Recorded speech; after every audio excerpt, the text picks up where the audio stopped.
do ponto de vista de gestão empresarial, onde que você vê que os empresários mais erram hoje em dia?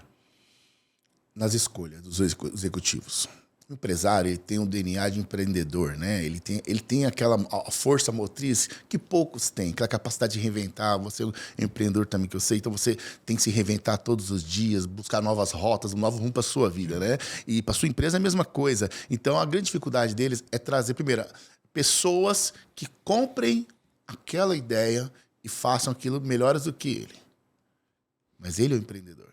Aí que está aquele processo de... Quando ele criou aquele negócio, começou a crescer muito rápido, eu entro nesse processo também, a empresa começou crescendo muito rápido, precisa tomar decisões, e ele precisa trazer pessoas que comprem o mesmo objetivo. Né, que ele faça a parte de remuneração, ele delegar. Acho até o grande detalhe. A descentralização da gestão é importantíssimo nas empresas. Isso, mas a mão de obra também é algo muito difícil de ser encontrado, né? Campo Grande ainda temos um crescimento, né? Campo Grande, eu olho, Og, é um berço de talento. Campo Grande é um berço de talento. Quando eu comecei a rodar o Brasil todo, eu morei em 12 estados.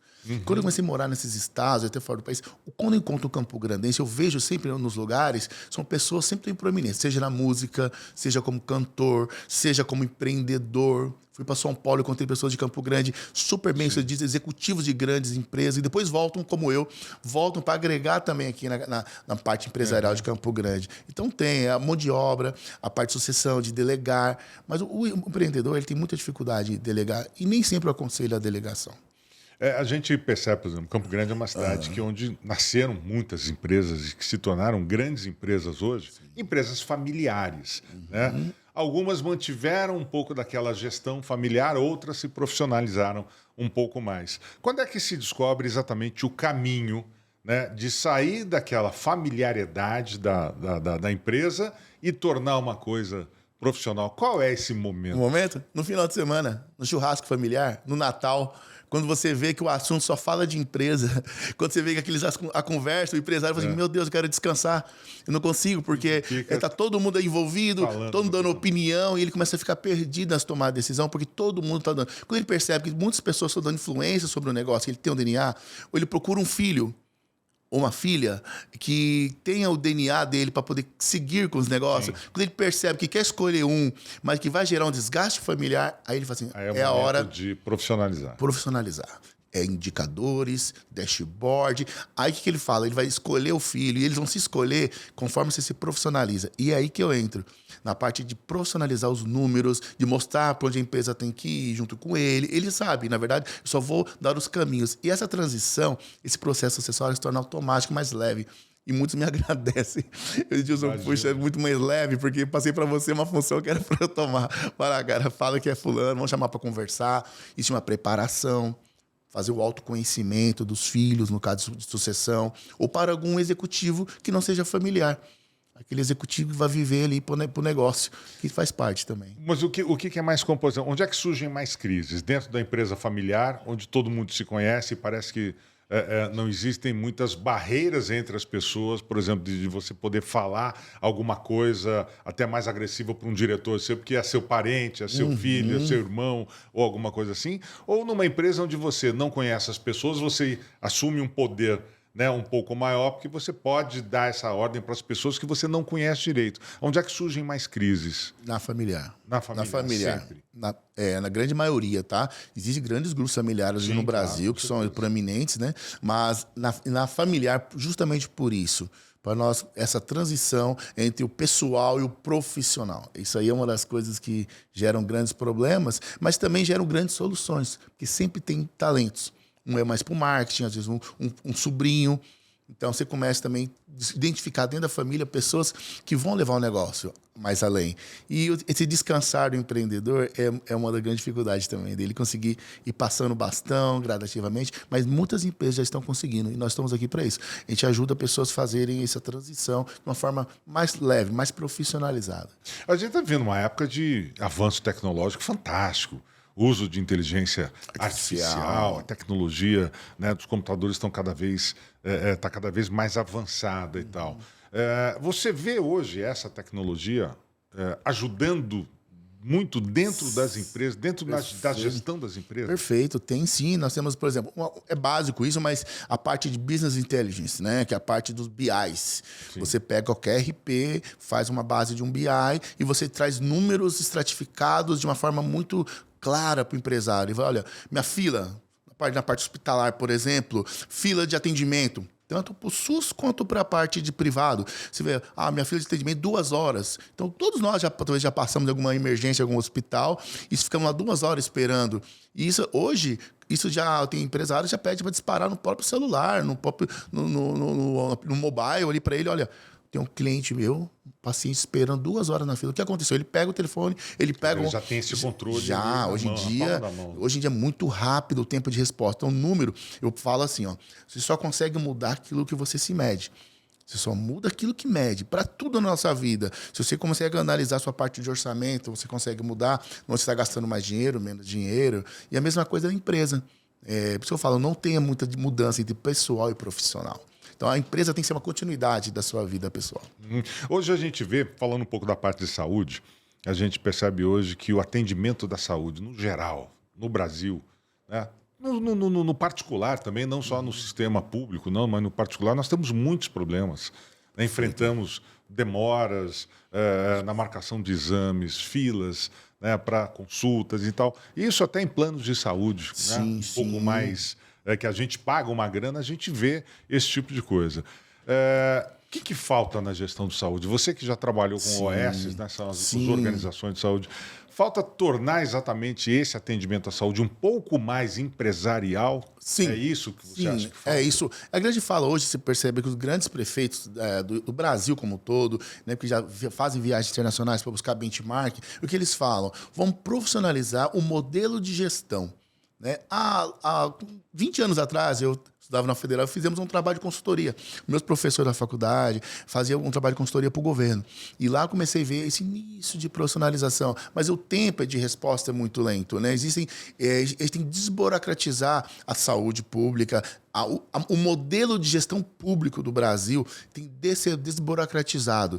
Ou você ter um empenho da sua equipe para que acelere essas tratativas, a celeridade, né? Fila, saúde é sensível. Saúde é uma coisa sensível. Ninguém vai ao hospital simplesmente por um... não vai. Outra pessoa, e ali é para o hospital. Perfeito. Ali tem um momento sensível. Então, realmente, hoje, a saúde... hoje que está atrapalhando muito vezes a percepção. Porque hoje tem um celular, as pessoas filmam, colocam nas redes sociais, então é muito rápido. Então, para o agente público, né, para o gestor público, ele fica um pouco assim, poxa, será que eu estou oferecendo um serviço que é muito rápido, as pessoas ligam diretamente? Então, eles precisam o quê? Profissionalizar. Não outra forma. É evitar filas, melhorar. Não é que é quase impossível. A população de Campo Grande, quase 700 mil habitantes. Então, é fazer a descentralização, fazer o processo de gestão interno, que às vezes é um computador, uma fila, o médico, a escala média, o tempo de atendimento, e para um outro nível. Não é só ter um médico. As pessoas às vezes se preocupam em ter um médico no consultório, uma UPA. Mas não, é o tempo de atendimento, a qualidade desse atendimento. E monitoramento disso. A gente está falando também, por exemplo, dessa questão de tecnologia, né, que ajuda muito, mas eu percebo, às vezes, assim, uma percepção própria minha de que a automação excessiva incomoda, irrita. Por exemplo, percebo pessoas que não gostam de falar com vozes eletrônicas, pessoas que entram no WhatsApp e têm um atendimento, olá, eu sou assistente virtual de não sei o que e tal, e se incomodam um pouco com isso. Você não acha que está havendo um certo desequilíbrio? Até onde as empresas podem chegar, usar esse atendimento mais eletrônico, mais virtual e tal, mas até que momento elas têm que passar a dar o atendimento humanizado para poder atender melhor? É que nós estamos num ciclo, né? Nós temos pessoas hoje que estão aqui, nós estamos presentes num momento de vida que tem pessoas que nunca viram o computador sendo lançado, né, como eu, né?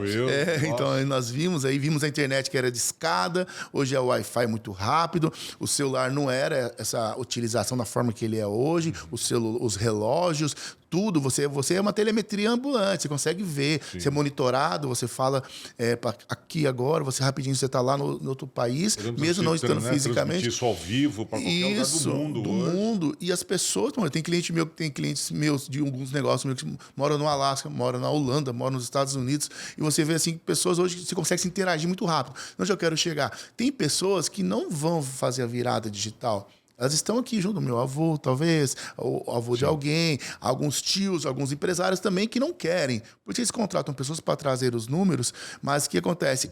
Nós estamos na transição. O que acontece é essa sensibilidade. Nós chamamos de Customer Service, que é o serviço customizado para o tipo de cliente. Não adianta oferecer um serviço muito tecnológico para uma pessoa que não tem percepção tecnológica. Então, ele quer um médico que olhe no olho dele. Por exemplo, se você atende um público mais idoso, por exemplo, que não tem um domínio ainda da tecnologia assim, quer dizer, você tem que dar um atendimento mais humanizado. Você tem que saber com quem que você trabalha. Sendo uma clínica, acessibilidade, estacionamento, porque ele vai ter dificuldade para estacionar, se caso não tenha um motorista. Então, você tem que preocupar com isso. Não adianta você criar um painel digital para ele ficar clicando. Os bancos passam por isso. Por isso tem um banco, tem o painel e tem uma pessoa do lado para ajudar. Então, nós temos que ter esse contato. E na parte de saúde, ele quer ouvir do médico, ele quer olhar no olho do médico. Ele quer que o médico vai ter, tanto no privado como no público, a percepção é humana. A humanização na saúde pública também tem que ocorrer. Então, às vezes, não é só o tratamento, o tempo de um exame que vai demorar para sair. É a humanização do atendimento. E na saúde pública é um pouco mais difícil. Porque tem que ter o monitoramento desse profissional médico, treinar o médico para isso também. O médico do privado é um perfil, o médico do público é outro. Ô, Edilson, você tem várias empresas, né? Você desenvolve atividades em várias empresas, diversos ramos. Tem empresa até de locação de veículos executivos. Como é que surgiu isso também no meio de todo essa prestação de serviços que você faz? Foi com um amigo meu em Salvador, que ele vendeu um carro importado, um médico ortopedista muito proeminente no Brasil, e eu falei, cara, preciso de um carro locado. Eu falei assim, tem o meu. Eu dei o meu carro para ele, comecei a alocar o meu carro para ele, era 30 dias, um outro amigo meu, também tive um restaurante, uma steakhouse, e comecei a fazer vários amigos, e eu percebi que às vezes eles querem... O que acontece? Várias visões, né? E no livro eu falo sobre isso. Tem a visão de você ter uma casa, ou você não ter a casa e investir. Você gera renda passiva que você paga o seu aluguel em casas grandes. Muitas pessoas fazem isso. Carro é a mesma coisa. Assim, ele mobiliza 500 mil num carro, ele fala, 500 mil eu posso investir na minha clínica. Posso trazer um equipamento novo, uma ultrassonografia, uma tomografia, dar entrada. Então ele fala assim, não, esse equipamento vai me gerar 5 carros desses muito rápido. Então o que ele faz? Ele não quer comprar outro carro, ele quer alugar. Aí foi aí que eu comecei a alugar carros executivos. Carros executivos. Carros de alto padrão. De alto padrão, para advogados, médicos e empresários. Uma grande maioria dos meus clientes são advogados e médicos. A maioria deles. Que eles querem investir. Ontem a gente conversando antes, né, para formatar aqui a entrevista, você fez uma comparação que eu achei bastante interessante. Né? Por exemplo, que eu te perguntei, mas por que atender, né, mais o executivo, o exclusivo, né, aquele que tem mais poder? Aí você fez uma comparação dos planos de saúde, né? Que por mais que a gente tenha um plano de saúde top, você não vai entrar no consultório, né? E ser atendido ali na hora. Sempre tem uma espera, você não consegue a consulta para o mesmo dia. Então, quer dizer, atender o executivo é como você entrar diretamente, paga numa consulta autônoma, paga, né, no particular e tal, porque você sabe que você vai ter aquele atendimento. É mais ou menos essa mais ou menos isso. Hoje é saúde, né? Seja saúde financeira, saúde empresarial, saúde física, saúde mental. Então, para mim, eu trato tudo hoje como saúde. Eu vim da indústria, fui para a saúde há alguns anos atrás já. Então, hoje eu trato tudo como saúde. Então, quando eu vou dar um diagnóstico financeiro ou de um balanço, de uma análise, um DRE de uma empresa, eu olho como um médico olhando o raio-x, a tomografia dele e dando o parecer dele. Né? Ele chega, conversa comigo, eu com a minha capacidade, eu vou dar... Não, para eu entender mais o seu problema, eu vou ter que pedir um exame, que é pegar os números do seu negócio. Não da forma. Às vezes, o simples fato, algo engraçado, que às vezes eu ando simplesmente na empresa, ou no hospital, ou numa clínica, eu já fiz o diagnóstico. Eu não preciso...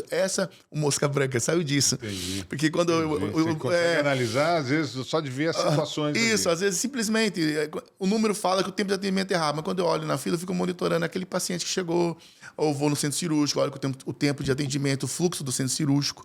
Aí eu falo assim, não o número não está batendo. Vamos olhar a fonte do número. Vamos entender direito. Aí, essa tradução. Por isso que veio o Mosca Branca. E o empresário é assim, às vezes ele quer conversar, porque ele já sabe. O simples fato dele falar comigo, eu ouço, às vezes eu falo mais, às vezes eu falo menos, e ele está exercitando, ele fala, ele mesmo.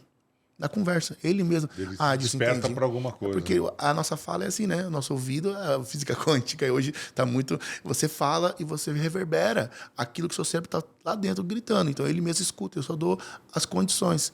Às vezes nem preciso eu falar. Então, essa é percepção. Não adianta... Edilson, o que te faz um diferencial? É justamente isso.